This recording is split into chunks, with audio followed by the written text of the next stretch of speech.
Movie start होते ही हम एक साइंटिस्ट हंट को देखते हैं जो कि खास मिशन के लिए एक एक्स सोल्जर डीसी को हायर करता है। असल में हंट को मिनरल की तलाश में एक ऐसे एरिया में जाना था जो कि वॉर जोन था, जहाँ पर जंग होती रहती थी और ये जंग मिलिट्री और वहाँ के लोकल एरिया के लोग के बीच में होती रहती थी। और इसलिए वो डीसी को हायर करता है ताकि वो अपनी सिक्योरिटी के लिए उसकी सोल्जर टीम को साथ लेके चले। और ये काफ़ी बड़ा और कॉम्प्लिकेटेड मिशन था।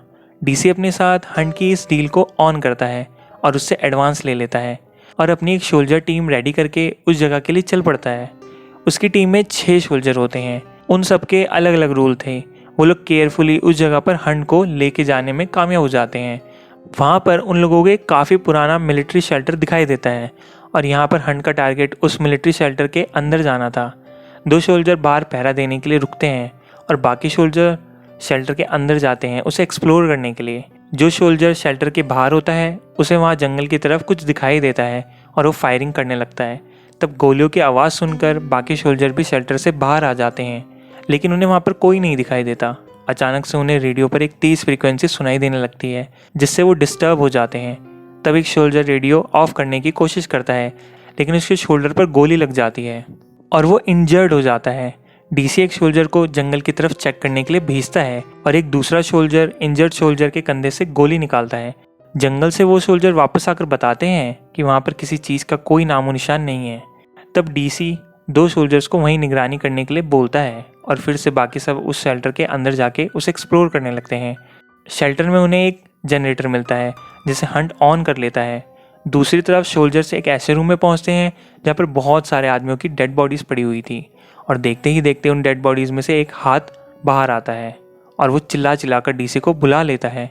डेड बॉडीज़ के बीच में से उन्हें एक आदमी मिलता है जो कि जिंदा था, लेकिन वो कोई भी रिस्पॉन्स नहीं कर रहा था। उसे देखकर साफ लग रहा था कि वो किसी गहरे सदमे में है। वो काफ़ी शॉक नज़र आ रहा था। आगे जाकर उन लोगों को पता चलता है कि असल में वो मिलिट्री शेल्टर नाजी पार्टी का है। वो नाजी पार्टी आम लोगों पर बहुत ही खतरनाक किस्म के एक्सपेरिमेंट्स किया करते थे। तब हंट से पूछा जाता है कि उसकी रिसर्च का इन सब से कोई कनेक्शन तो नहीं है, जिस पर वो साफ इनकार कर देता है। क्योंकि डीसी को अब इस काम के पैसे मिले थे, इसलिए वो इस बात में ज़्यादा इंटरेस्ट नहीं लेता और इस बात को इग्नोर करता है। एक सोल्जर एक रूम में उस आदमी को ले जाकर बिठा देता है और उस पर नज़र रखता है। दूसरी तरफ हंट एक ऐसे रूम में जाता है जहाँ पर एक काफ़ी पुरानी और एक काफ़ी बड़ी मशीन पड़ी थी और हमें यहाँ पर यह पता चलता है कि उसके यहाँ पर आने का मकसद सिर्फ वो मशीन थी, यानी वो इस मशीन की तलाश में ही यहाँ पर आया था। वो किसी एसोसिएशन के लिए काम किया करता था जिन्हें वो सारी रिपोर्ट्स प्रोवाइड कर रहा था। वो सोल्जर्स उस आदमी से बुलवाने की कोशिश करते हैं, लेकिन वो कुछ भी नहीं बोलता। वो चुप ही रहता है। उस सोल्जर के हाथ से एक कॉइन नीचे गिर जाता है और जब वो उसे उठाने की कोशिश करता है तब वो देखता है कि उस आदमी के पीछे कोई खड़ा हुआ है। तो वो जल्दी से अपनी गन उठाता है, लेकिन उस आदमी के पीछे कोई नहीं खड़ा होता और इतनी ही देर में वहाँ पर डीसी भी आ जाता है और वो सोल्जर को रेडियो रिपेयर करने के लिए रेडियो रूम में भेज देता है।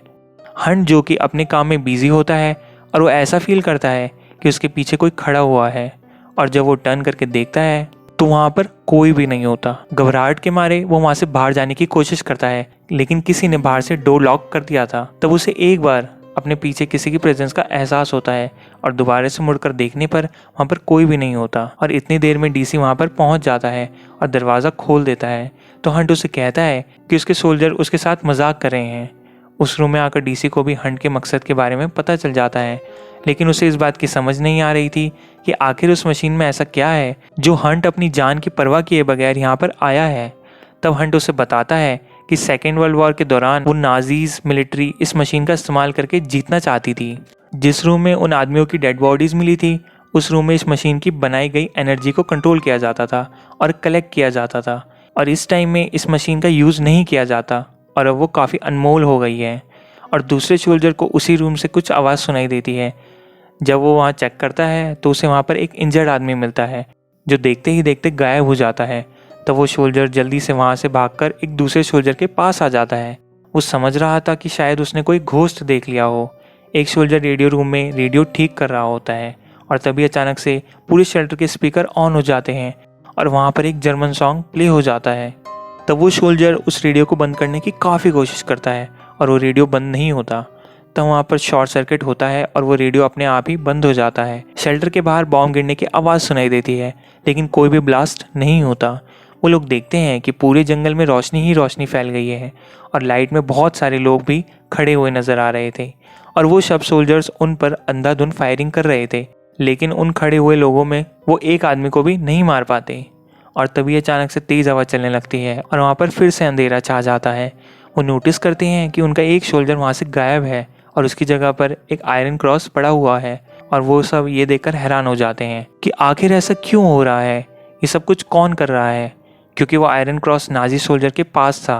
फिर भी एक सोल्जर डीसी को बुलेट दिखाता है और बुलेट काफ़ी पुरानी और वेस्ट हो गई थी, अब किसी काम की नहीं थी और अब उस गोली से फायर करना इम्पॉसिबल था, क्योंकि अगर वो ऐसा करता तो वहीं मर जाता जिसने वो गोली चलाई थी। इन सब चीज़ों से वो काफ़ी परेशान हो जाते हैं और तंग आकर डीसी उस आदमी को गन पॉइंट कर देता है और वो आदमी पहली बार मूवमेंट करके उसकी तरफ देखता है। फिर डीसी हंट के पास जाता है। हंट उसे प्रोजेक्टर पर एक मूवी दिखाता है।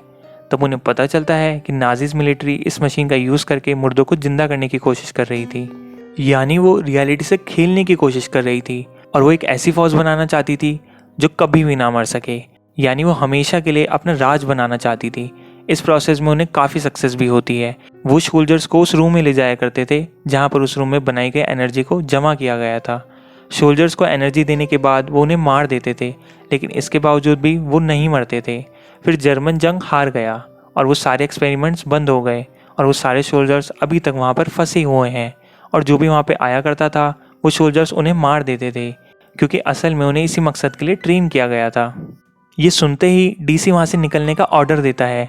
तब हंट उसे बताता है कि वो लोग इतनी आसानी से यहाँ से नहीं निकल सकते, क्योंकि जिस ऑर्गेनाइजेशन के लिए वो काम कर रहा था उनके पास उन सब सोल्जर्स का बायोडेटा था और अगर वो इस मिशन को वहाँ से अधूरा छोड़कर चले गए वो उनकी फैमिलीज को मार डालेगी। हंट उसे बताता है कि उसने सोल्जर्स की एक और टीम को यहाँ पर बुलाया है और वो कुछ देर में यहाँ पर आने वाली है। तभी डीसी को किसी की चिल्लाने की आवाज़ आती है। जब वो चेक करता है तो उसे पता चलता है कि वो वही सोल्जर है जो गायब हुआ था और उसकी आवाज़ जंगल में से आ रही थी। वो 6 सोल्जर्स उसे टॉर्चर करके मार रहे थे और वो लोग अब काफ़ी अलर्ट हो जाते हैं। नीचे हंट को मैसेज रिसीव होता है कि दूसरी सोल्जर टीम को वहाँ पर पहुँचने में तकरीबन 72 घंटे लग जाएंगे, लेकिन वो इस बात को किसी से शेयर नहीं करता और हाइड रखता है और ऊपर सब लोग छुप कर बैठे थे।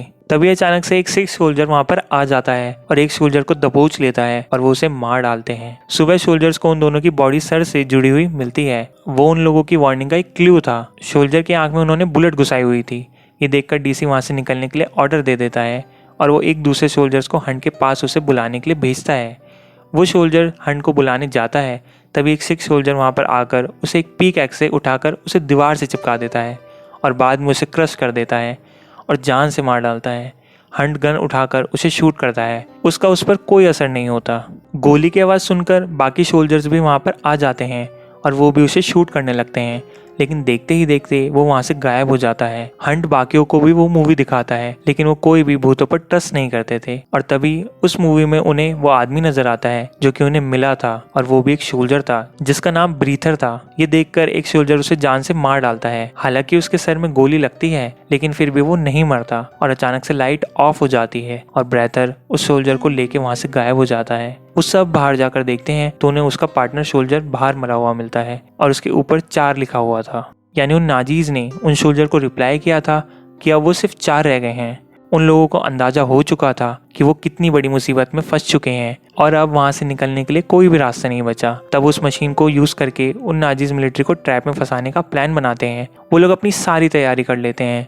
हंट उस मशीन को रिपेयर करके उसे इस्तेमाल के काबिल बना देता है।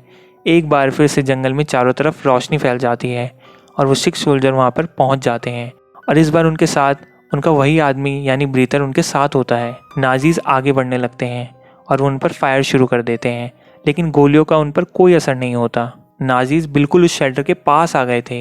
वो सोल्जर्स उस शेल्टर के अंदर चले जाते हैं और वो नाजीज भी उनके पीछे पीछे चले जाते हैं। वो नाजीज को अपने पीछे लगाकर उस मशीन तक लाने में कामयाब हो जाते हैं, लेकिन इस कोशिश के दौरान उनका एक और सोल्जर मारा जाता है। फिर सर्वाइवर सोल्जर किसी तरह उस नाजीज को मशीन के पास तक ले आते हैं। हंट मशीन को ऑन कर देता है। उन मशीन से एक एनर्जी वेव निकलती है जिससे सारे नाजीज बेजान हो जाते हैं। वो लोग अपने इस स्ट्रगल से खुश हो जाते हैं, लेकिन तभी वहाँ पर शॉर्ट सर्किट हो जाता है और वो मशीन ऑफ हो जाती है। उस मशीन के बंद होते ही वो सारे नाजीज एक्टिव हो जाते हैं और वो एक सोल्जर को पकड़ के मार डालते हैं। डीसी हंट के साथ एक रूम में घुसकर खुद को लॉक कर लेता है, लेकिन अब वो काफी इंजर्ड हो चुका था।